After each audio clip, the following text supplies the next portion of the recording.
முதல் போர். இந்த செய்தியை கேளுங்கம்மா. பத்ர போர்ல எத்தனை சஹாபாக்கள் கலந்துக்கிட்டாங்கன்னு தெரியுமா? சொற்கிறது சரியானது. கூடவும் இருக்கலாம், குறைச்சும் இருக்கலாம்.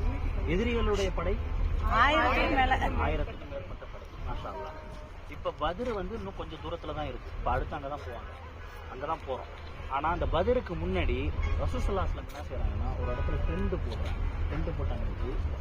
போருக்குண்டான யுக்தி என்ன பண்ணலாம், எப்படி? ஏன்னா இஸ்லாத்தில் நடந்த முதல் போருங்கிறதுனால எப்படி நடக்க போகுது, அது வெற்றி இல்லையா எதுவுமே தெரியாது.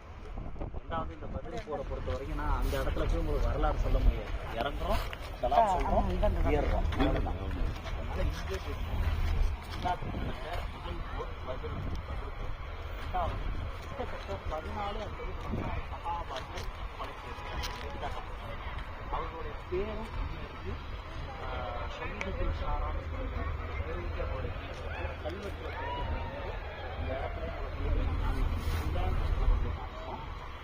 அதற்கு முன்னாடி அது எப்படி பண்ணலாம், என்ன செய்யலாம், எப்படி